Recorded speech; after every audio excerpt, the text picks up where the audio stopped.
If they went that way, they would surely find the sacred lake. They traveled on for many days, and each day brought them closer to the snow-capped mountains. Then one day, they came upon a coyote sitting under a tree. Ho, Brother Wolf. Where are you going with that little blind mouse on your back? We're on our way to the sacred lake to ask the Great Spirit to help my little mouse sister. Well, why don't you stop and visit for a while? You both look hungry, and I just made some soup. My camp's just behind this tree. Because they were very hungry, they joined Coyote for dinner. When they finished their soup, Coyote decided to play a trick on them. He sent the wolf down to the stream to wash the bowls so that he could be alone with the little mouse sister. Say, how well do you know that wolf? I know him very well. He's very kind. If he's so kind, why is he taking you in the wrong direction? Knowing that the coyotes are tricksters, Wolf quickly washed the bowls and doubled back. He was standing behind a tree, listening. But we're on the good red road. Yeah, sure. Listen, I don't think that wolf means you any good. I'd be glad to take you to the sacred lake. I even know a shortcut. Just then, the wolf re-entered the camp. There are no shortcuts. I see you're still up to your tricks. That wasn't very nice. Didn't mean any harm. Come, little sister. We must be on our way. Thank you for the dinner, Coyote. Yes, thank you. The great wolf and the little mouse sister continued on their journey. Then one day, when they were very close to the snow-capped mountains, they met the great horned owl by the side of the trail. Hello! Who's that? The great horned owl. Uh-oh. Owls are bad luck, especially for mice. Well, not always.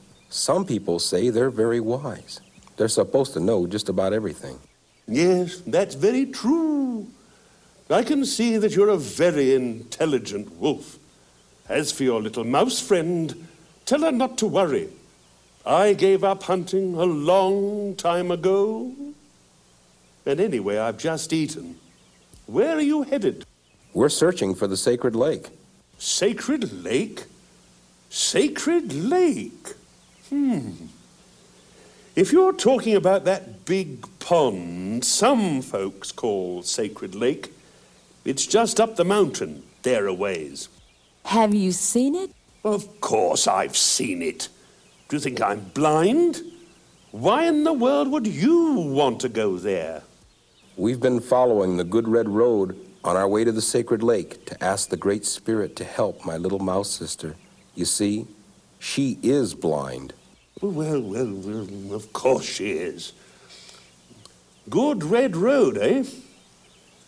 My boy, I haven't heard anybody talk like that for ages. Where have you been? This is the scientific age. What your little friend there needs is a transplant. No, thanks. We already did that. We'll be on our way now. Well, if you're going up there to look for some great spirit, you're going to be mighty disappointed. Why, I've been over that lake 1,000 times, and I've never seen a great spirit. And I know just about everything. I read books. They thanked the great horned owl for his advice and continued on their way. Several days later, when it seemed like they could hardly go another step, they crested a mountain, and down below, the great wolf saw the most beautiful lake he had ever seen. My beloved sister, we've come to the end of our journey. If you could only see this beautiful lake. But I can see it in my heart. I think I'd like to walk the rest of the way now. So she took hold of the great wolf's tail, and they walked down to the sacred lake. The great wolf reached into his pouch and took out tobacco to make his offering.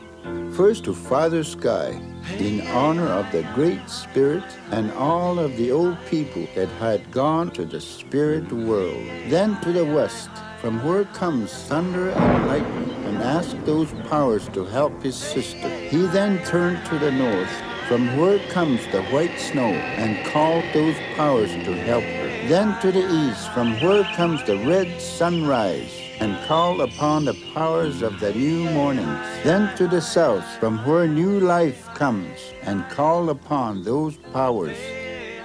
And finally to Mother Earth, who brings forth and sustains all life. He asked them all to help his sister. Then he leaned down and kissed Little Mouse Sister goodbye. I've done all that I can, little sister. The rest you must do yourself. Thank you, Great Wolf Brother. Thank you, beloved sister, for your generous gift. Then the great wolf bounded up the mountain and out of sight. As the Little Mouse Sister stood there patiently waiting, she asked the Great Spirit to forgive Coyote for his trickster ways. And she asked that the great owl be given wisdom to balance out all his book learning. And for her wolf brother, she asked a special blessing. Just as she finished her prayer, she heard a voice say, "Beloved granddaughter, jump." And the little mouse jumped. Jump higher. So she jumped higher. Jump higher, granddaughter. And the Little Mouse Sister jumped higher. Beloved granddaughter, jump and reach for the heavens.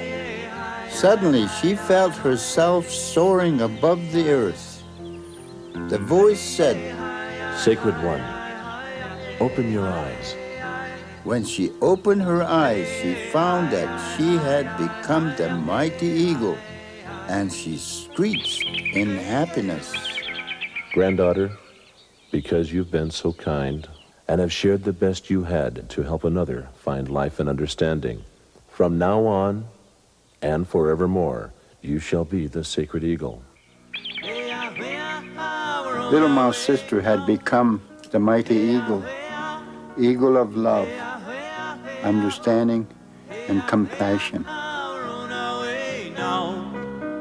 The great wolf and Little Mouse Sister on a journey we all know well. We all seek to answer life's mysteries, and if we give our best, we're sure to reach our quest.